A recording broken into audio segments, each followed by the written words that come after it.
ẹjọ́ ṣẹ́túndú ti gbọ́ latest news àwọn Boko Haram 1000 àwọn ni wọ́n ṣẹ̀ṣẹ̀ tún wọlé báyìí o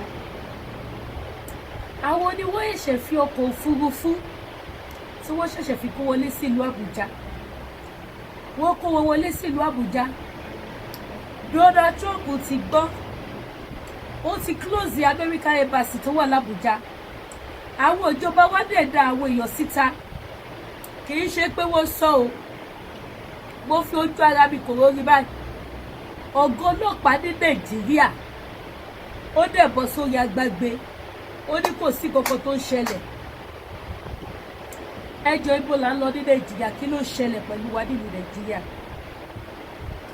wọ́n fi ọkọ̀ ojú òfurufú ẹ̀yin tẹ́ bá wo prógrámù mi dáadáa bóyá ẹ máa rí fídíò kan tí mo ṣó nígbà kan kí sáré flash wá back bí ìfẹ́ kí prógrámù yìí gbójú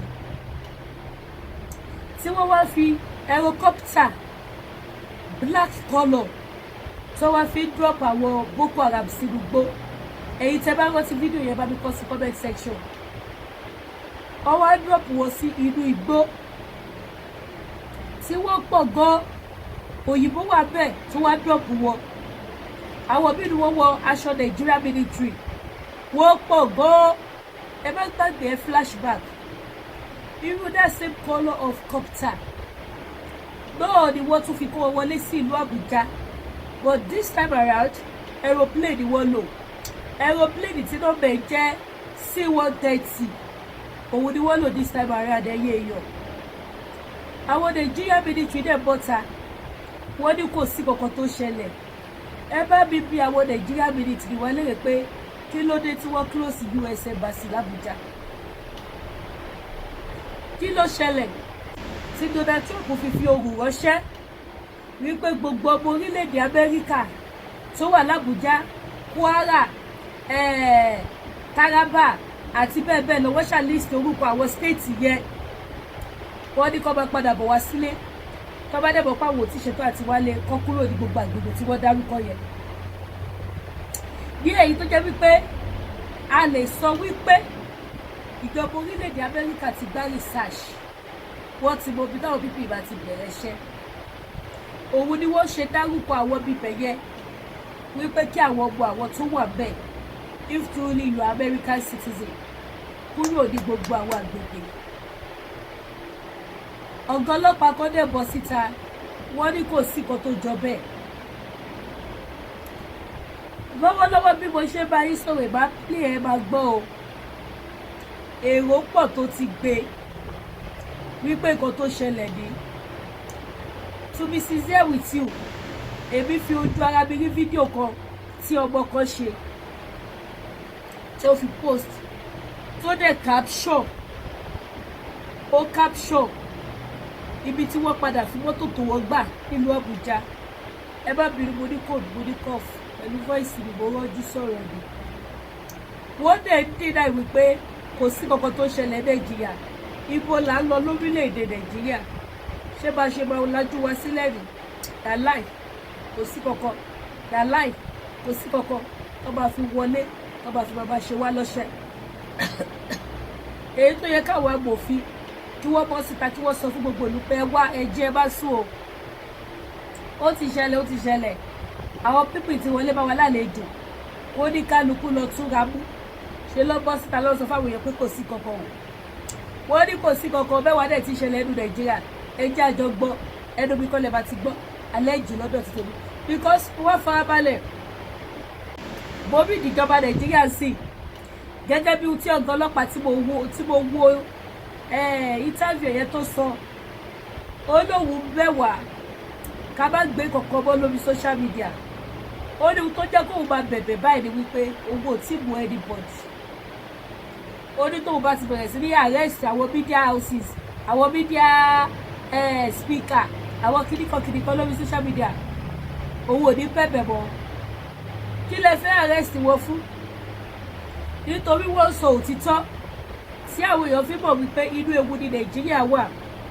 ọ̀rọ̀ election kan lọ́rọ̀ wa kọ̀ àti wà nínú ewu ohun tó ṣe arrest àwọn èèyàn nìyẹn o òun tó ṣe ní káwọn èèyàn fò kí wọ́n níṣó nìyẹn o kí lẹ wá fẹ́ ṣe fún Donald Trump tó tètè ránṣẹ́ sí àwọn títí ẹ kó yá ẹ kúrò bẹ́ẹ̀ eléyìí kọjá bẹ́ẹ̀ àsìkò tí Donald Trump dẹ̀ wà gẹ̀dẹ̀rẹ̀ ojú ogun ńlá ló wà ó ti rí ogun Boko Haram bí ogun kékeré tó sì jẹ́ pé kì í ṣe kékeré ogun ńlá ni ojú ogun Iran ni Donald Trump wà ló ṣe ránṣẹ́ sáwọn ọmọ ẹ̀ tó wà Nàìjíríà pé ó yá FIT ẹ bá bọ̀ wálé ni wọ́n ṣe close American embassy l'Abuja àwọn títí wa tó wáyé kí wọ́n bá sọ fún àwọn èèyàn káwọn boys àwọn youth kọ́ lè lọ gbáradì mélòó lára Boko Haram ẹ̀yẹ èèyàn tẹ́ bá wo bí wọ́n ṣe fi wá sínú ìgbèkùn o tẹ́ bá wo bí wọ́n ṣe jẹ́ kí ìyà kó jẹ wá mélòó lára Boko Haram tó yẹ káwọn èèyàn ti tú yáyá kọ́ lọ fẹ́ ìsàwọn pípù yìí ẹ̀ ń sọ fáwọn èèyàn pé kò sí kọ̀kọ́kọ́ fọkànbalẹ̀ kọ́ lọ́ máa ṣe pàtì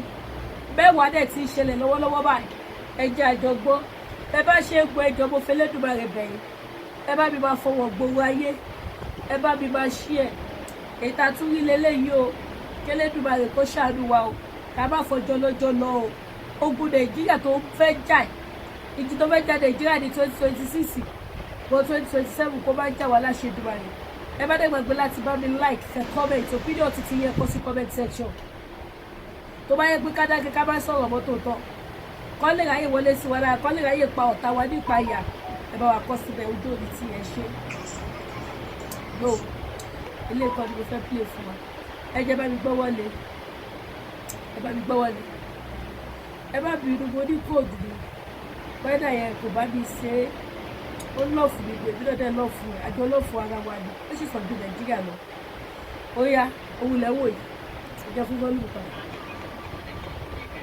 ṣe é pé ọmọ Boko Haram dandan lọ gbé síta ẹ wá wo nípa fi kó wọn wọlé lẹ́wọ̀ yẹn o. Guys, something is happening in Abuja. Something is about to happen in Nigeria and in Abuja specifically that is going to make your ear to tingle, that is going to shock everyone.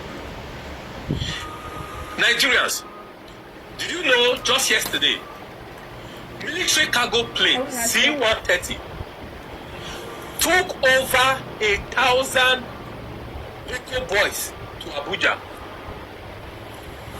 No, you didn't get that. You didn't hear me. You didn't hear me. Over 1,000 Boko boys has been transported to Abuja with a military cargo plane C-130. Now you ask yourself, what they take them there to do? For trials? Or to go see their brothers? Or to go see their elder brother in the house of their prodigal? As a prodigal son, they are to go see their elder brother in their father's house. You see, I have a problem with Nigeria youth. You see, I noticed something. Majority of Nigeria youth like too much pleasure. They don't give attention. You see online, they don't give attention to what matter. What matter? And this is what affects the most important part of their life as a Nigeria as it stands. They don't give attention. Imagine somebody coming to tell me, speak about the division of Nigeria. Somebody said, you have been talking about America. Now you are talking to Nigeria. Okay, I keep talking about America until the tea will consume you. So the person talking has never posted anything about Nigeria on his wall. Even the Nigeria what I do, I didn't see it on the wall. You see them online.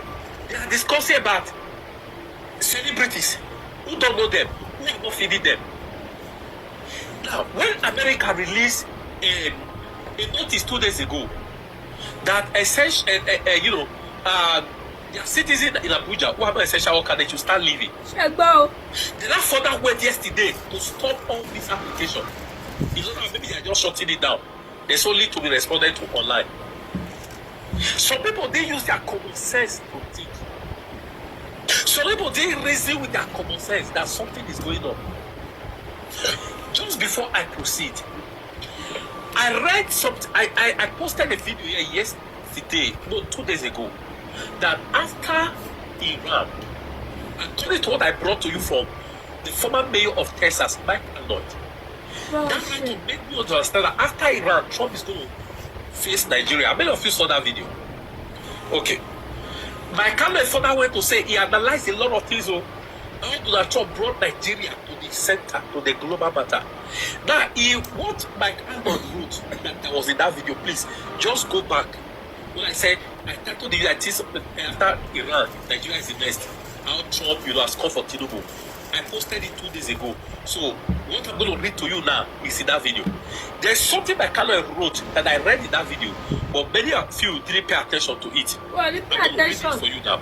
Yeah. Just give me 1 second. Now, according to Mike Arnold, is it the between what he wrote? Okay, so I'm not going to read the whole write-up, but there's something in that write-up that caught my attention. I want you to pay attention to here now. Now, he said something where he was referring to the Tinubu government and its official, right? Now, he said, now ask yourself. That's what Mike Arnold said. Now ask yourself, what 200 US troops with MQ-9 Reaper drones have been doing at Bauchi airfield since February? The Reaper is a hunter buyer platform. It loiters for 27 hours. It sees everything. American drone. It sees everything. It remembers everything. For 2 months, those drones have been mapping the north. The bush in Sokoto, the forest in the Middle Belt, the command network that run from the camps to the capitals. They know where the terrorists are. They know who funds them. They know who calls them brothers. They know who called them prodigal son. What my Arnold is trying to say here in essence is this.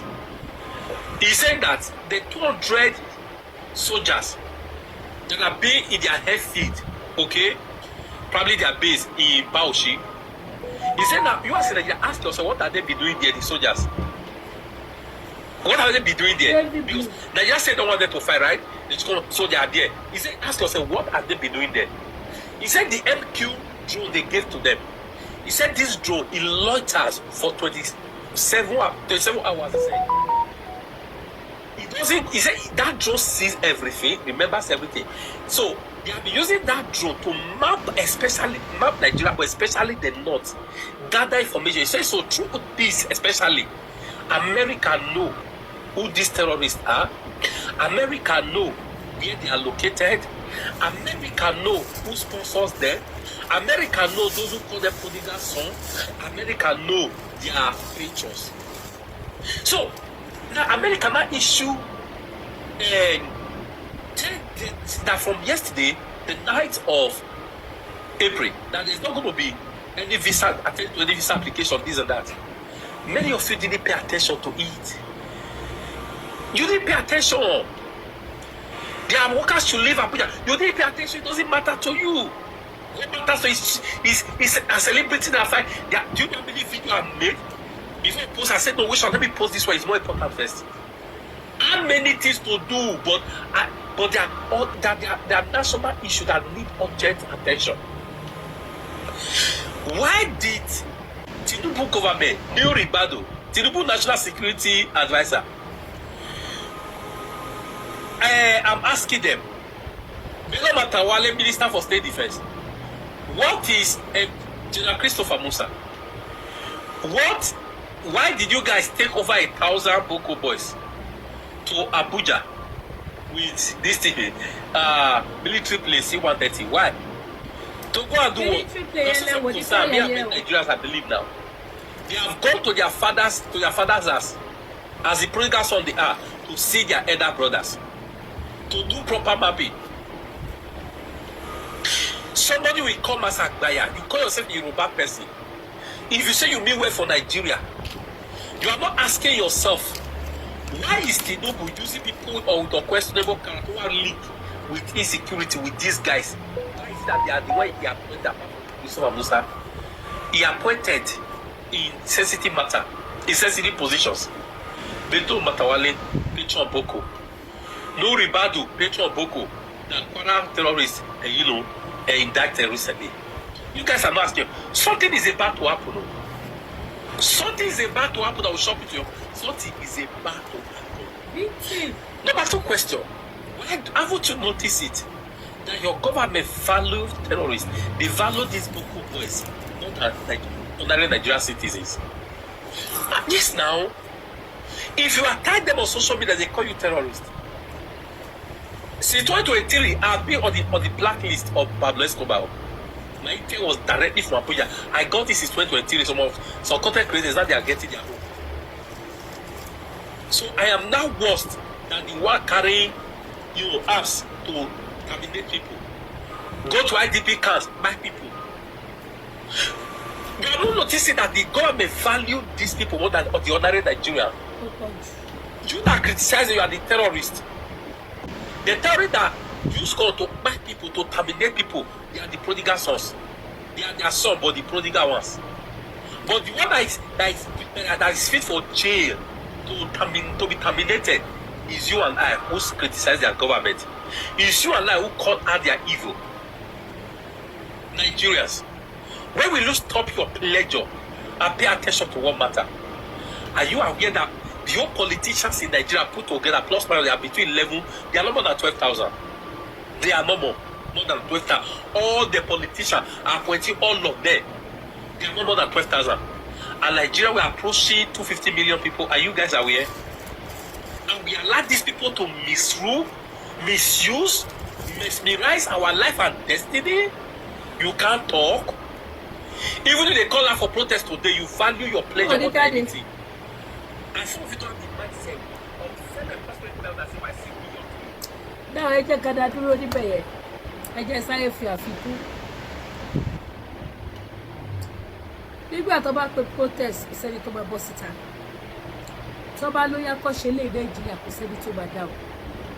Ṣùgbọ́n tó bá rí pé kó ṣàwọn nǹkan tí ò lórí, tí ò nírù, tí ò lè save life àwọn èèyàn, people will tell them. Now, tí àwọn Nigerian military, Nigerian politicians, tó bá sọ fún wa lórí social media lẹ́ni wípé kò sí nǹkan tó ṣẹlẹ̀ Nàìjíríà, 1,000 Boko Haram wọlé s'Abuja, ó yẹ ká lè kó ẹ̀sọ́ wípé kí ló ṣẹlẹ̀ tí Amẹ́ríkà fi ti embassy wọ̀ l'Abuja, kí ló ṣẹlẹ̀ tí Amẹ́ríkà fi ní káwọn òṣìṣẹ́ àwọn máa bọ̀ wá sílé. Nǹkan burúkú fẹ́ ṣẹlẹ̀ lórílẹ̀-èdè yìí. Nǹkan burúkú gbà ó fẹ́ ṣẹlẹ̀ lórílẹ̀-èdè Nàìjíríà. Ṣẹ́rí ohun tó wà lẹ́sìn àwọn godfather àwọn Boko Haram wọ́n ti rẹ́dì, wọ́n fẹ́ gba ìjọba ní Nàìjíríà, wọ́n ti ṣetán, kò sí àdéhàdé, kò sí story níbẹ̀, wọ́n ti wà lákọ bí ìbọn. Bàbá Jàgàbá ló dẹ̀ fẹ́ gbọ́, àwọn náà fẹ́ gbà débi tí oníkálukú máa lọ́nu ẹ̀.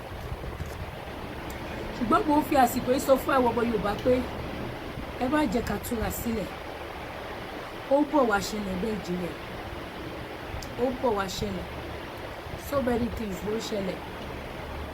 Ìṣọwọ́ táwọn púpọ̀ fi ọpẹ́rẹ́tì sí kò dáa, kò ṣe kí ni mo pè kò dáa. Àwọn ìlú àjòjì wọ́n dẹ̀ rí gbogbo ìgbésẹ̀ tí wọ́n gbé, wọ́n rí gbogbo àrà tí wọ́n dá. Ṣùgbọ́n wọ́n máa parọ́ fèmí àti yín pé kò sí nǹkan kan tí mẹ́wàá dẹ̀ ṣẹlẹ̀. Ọmọ Yorùbá tàtà ẹja ají ẹ má jẹ àsùn. Ó bọ̀ wá ṣẹlẹ̀ ní Nàìjíríà. Ẹ wo gba àwọn news tó jáde. Wọ́n dẹ̀ pé kò sí nǹkan kan. Kí ló dé táwọn news jáde?